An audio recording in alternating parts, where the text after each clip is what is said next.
میرے عزیزوں، رمضان کی بہاریں آ چکی ہیں۔ کسی مہمان کے انتظار کرتے کرتے جب وہ گھر آ جاتا ہے تو خوشیاں دوبالا ہو جاتی ہیں۔ یہ اللہ تعالیٰ کا کتنا بڑا کرم و احسان ہے کہ رجب سے ہم دعا کرتے رہتے ہیں کہ اے اللہ رجب و شعبان میں برکت دے دے اور رمضان تک ہماری زندگی کو پہنچا دے، اور رب تعالیٰ نے آپ سب کی سن لیا اور رمضان آپ سب کو دے دیا۔ ورنہ آج بھی کچھ لوگوں کی موت ہوئی ہے، آج کے دن بھی کئی لوگوں کی موت ہوئی ہے، چاند دکھنے سے پہلے بھی کچھ لوگ قبرستان جا چکے ہیں۔ وجہ یہ ہے کہ وہ رجب بھی پا لیے، شعبان بھی پا لیے، مگر ان کی زندگی میں اس سال کا رمضان نہیں لکھا ہوا تھا، اور جسے رمضان مل گیا اللہ کا ایک اور احسان اس کے ساتھ ہے۔ لہٰذا اے سنی مسلمانوں، اس کی قدر کرو، اسے ہلکے میں نہ لو۔ رمضان المبارک جیسی آ جاتا ہے تو اللہ تعالیٰ سب رزق کے دروازے کھول دیتا ہے، اور تمہارے لیے اتنے انتظامات اس نے کر رکھے ہیں کہ شیاطین چھیڑ چھاڑ کے لیے تمہارے ساتھ نہ رہیں، ان کو بند کر دیا گیا کہ تم خالص اللہ کی عبادت کرتے رہو، کوئی شیطان تمہیں پریشان نہ کرے۔ اسی لیے تو قید کر کے رکھا گیا شیطانوں کو، جب تک عید کا چاند نظر نہیں آئے گا کوئی شیطان نہیں اترے گا۔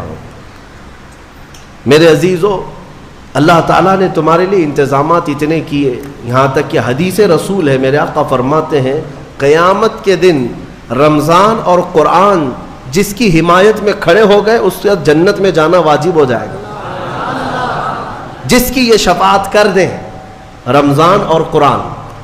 اور ساتھ میں میرے آقا صلی اللہ علیہ وسلم نے یہ بھی فرمایا، یاد رکھو رمضان اور قرآن جس کے خلاف کھڑے ہو گئے تو پھر اس کو دوزخ میں جانا واجب ہو جائے گا۔ اللہم اجعل القرآن حجتا لنا لا حجتا علینا، اے اللہ قرآن کو ہمارے لیے سفارشی بنا، مددگار بنا، ہمارے خلاف مقدمہ کرنے والا نہ بنا۔ آج رمضان المبارک کی جو خصوصیات ہے وہ تراویح کی شکل میں ہمیں ملی ہے۔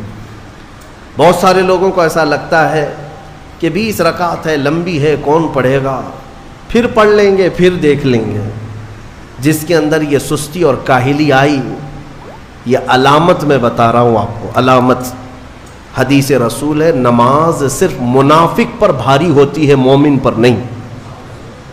مومن ہوگا تو نماز میں لذتیں محسوس کرے گا، منافق ہوگا تو اس کے لیے نماز اور بھاری ہوگی۔ ارے امام صاحب اتنی لمبی قرات کرتے ہیں، کھڑے ہیں تو کھڑے ہو گئے، رکوع میں جا ہی نہیں رہے، یہ کس کو بھاری لگتی ہے؟ جس کے اندر نفاق ہو۔ وَإِنَّهَا لَكَبِيرَةٌ إِلَّا عَلَى الْخَاشِعِينَ، آج ہم نے تلاوت بھی کیا ہے اس آیت کو پہلے پارے میں۔ رب تعالیٰ فرماتا ہے یہ اللہ سے خوف کرنے والوں کے لیے نماز بھاری ہو ہی نہیں سکتی، منافقین کے لیے یہ بھاری ہے۔ قرآن میں ان کی صفت بیان کیا اللہ تعالیٰ نے، منافقین جب نماز کے لیے کھڑے بھی ہوتے ہیں، یراؤون الناس، لوگوں کو دکھانے کے لیے کھڑے ہوتے ہیں، اور لوگوں کو دکھانے کے لیے کھڑے ہوتے ہیں، ان کا ایمان نہیں ہوتا کہ اس نماز سے کچھ ملے گا۔ اس لیے اپنی کیٹیگری چیک کرنے کا بھی یہ مہینہ ہے کہ ہم ایمان والوں میں سے ہے کہ منافقین میں سے، کیٹیگری چیک ہو جاتی ہے۔ اس لیے ان کی اس رمضان کی صفوں کو خالی ہرگز ہونے نہ دینا، ورنہ نفاق کا دھبا لگ جائے گا۔ بہرحال ہم معمول کے مطابق تفسیر قرآن کو، جیسے ہر سال میری عادت ہے میں قرآن جو تلاوت کرتا ہوں اس کے کچھ گوشے آپ تک رکھنے کی کوشش کرتا ہوں۔ سورہ فاتحہ کے بعد پہلی سورہ قرآن میں سورہ بقرہ ہے۔ سورہ بقرہ سب سے بڑی سورہ ہے قرآن پاک میں، تقریباً 2.5 پارے پر مشتمل ہے، 280 کے قریب آیات ہیں، اور سورہ بقرہ کی بڑی برکتیں بھی ہیں۔ ایک روایت میں ملتا ہے کہ پورے قرآن کا جو کچھ بھی مضمون ہے اللہ نے وہ سب سورہ بقرہ میں بیان کر دیا۔ پورے قرآن میں جو کچھ بھی ہے وہ سورہ بقرہ میں، اور جو سورہ بقرہ میں ہے وہ سورہ فاتحہ میں، پورا سورہ فاتحہ میں ہے۔ اور اسی کو مولا کائنات علی مرتضیٰ نے فرمایا کہ اگر میں سورہ فاتحہ کی تفسیر لکھنے بیٹھ جاؤں تو 70 اونٹوں کو بوجھل کر سکتا ہوں۔ کیوں؟ اس لیے کہ سورہ فاتحہ ہی قرآن کا نچوڑ ہے، قرآن کا خلاصہ ہے. ایک اہم آیت اس میں آئی ہے. میں تفسیر سننے کے پہلے آداب بھی بتا دوں آپ. قرآن پڑھنے کے بھی آداب اور تفسیر سننے کے بھی آداب. ظاہر سی بات ہے کچھ آداب وہ ہیں جو ظاہر سے تعلق رکھتے ہیں. وضو سے ہونا چاہیے نماز قرآن پڑھنے کے لیے. لا یمسہ الا المطہرون. اس کو صرف اور صرف پاکیزہ لوگ چھوئیں گے. کس کو؟ قرآن پاک کو. تلاوت کرنے کے لیے وضو شرط ہے یا نہیں؟ چھونے کے لیے سب کو پتا ہے. ادب یہی ہے, ظاہری ادب یہ ہے کہ پاک رہے, جنوبی نہ رہے, حیض و نفاس والی عورت نہ رہے. قرآن پاک کے لیے یہ ظاہری آداب ہوئے. کچھ باطنی آداب بھی ہیں. قرآن پڑھنے کے لیے کچھ باطنی آداب بھی ہیں. تم 10 بار نہا لو, 10 بار وضو کر لو, قرآن کو ظاہری آداب کے اعتبار سے چھو تو سکتے ہو. باطنی آداب میں سب سے پہلی شرط یہ ہے قرآن پڑھنا ہو یا سننا ہو تو عشق مصطفیٰ ہونا چاہیے. ہاں, بغیر حب مصطفیٰ کے اگر قرآن پڑھے گا تو پھر گمراہی کی طرف بھی جا سکتا ہے. قرآن تو قرآن ہے. حدیث رسول کے بارے میں کہا گیا, بخاری شریف کے بارے میں, کہ بے عشق مصطفیٰ پڑھتے ہیں جو بخاری. سنا ہے نا آپ نے؟ بے عشق مصطفیٰ جو پڑھتے ہیں بخاری. آتا ہے بخار, ان کو آتی نہیں بخاری. بخار آ جائے گا لیکن بخاری نہیں آئی. جب بخاری کے لیے عشق مصطفیٰ ضروری ہے تو پھر قرآن کے لیے کتنا ہے. اس لیے سب سے پہلی چیز میں آپ کو یہ بتا دوں, قرآن پڑھنا ہے یا سننا ہے, عشق مصطفیٰ شرط ہے. شرط ہے.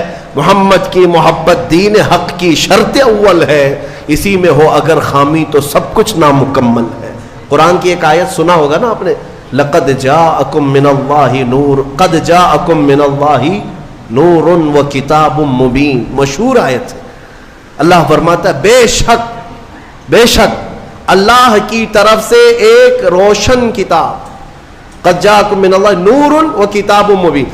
بے شک اللہ کی طرف سے ایک نور آیا اور ایک روشن کتاب.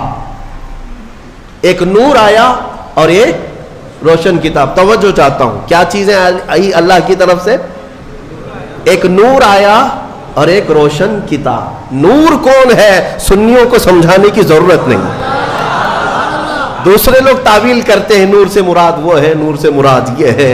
ہم تو کہتے ہیں صبح طیبہ میں بٹتا باڑا, صدقہ لینے نور کا آیا ہے تارا.